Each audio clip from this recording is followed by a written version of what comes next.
सदर तेलंगाना प्रदेश कांग्रेस कमेटी रेवंत रेड्डी ने कहा कि तेलंगाना में कांग्रेस 2/3 अक्सरियत के साथ इख्तियार में आएगी। उन्होंने बीआरएस के कायदीन पर इंतखाबी कवायद की खिलाफ वर्जी का इल्ज़ाम लगाया और कहा कि ऐसे ओहदेदारों को तैनात किया जाए जो गैर जानिबदारी से काम करें। उन्होंने इल्ज़ाम लगाया कि कांग्रेस को शिकस्त देने के लिए बीआरएस और बीजेपी दोनों मिलकर सरकारी इदारों का गलत इस्तेमाल कर रहे हैं। उन्होंने कहा कि इस खुसूस में गुज़िश्ता रोज़ इलेक्शन कमिश्नर से मुलाकात करते हुए शिकायत की गई।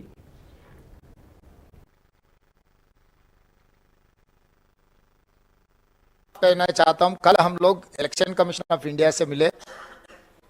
तेलंगाना चुनाव में जो भारतीय जनता पार्टी एंड भारतीय राष्ट्र समिति दोनों मिलकर चुनाव में कांग्रेस को हराने के लिए जो ऑफिशियल इंस्टीट्यूशंस को कैसे मिसयूज कर रहा है उसके बारे में हम लोग फिरियाद दिए। पर्टिकुलर इन ऑफिसर्स 6 साल से 7 साल से 8 साल से एक ही जगह में है।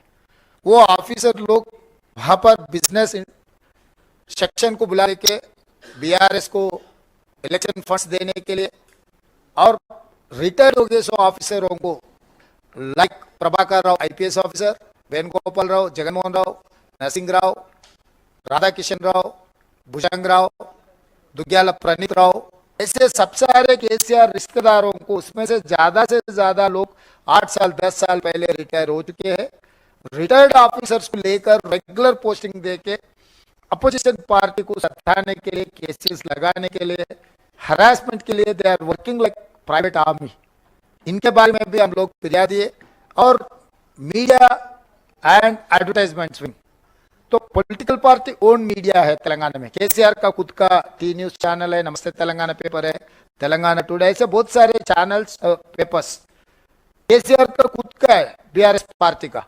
उसमें कांग्रेस के खिलाफ इतना गलत इंफॉर्मेशन दे रहे, गलत वार्ता छाप रहे कि कांग्रेस में लड़ाई हो रही, कांग्रेस में ये हो गया, कांग्रेस में वो हो गया, ये सब सारे।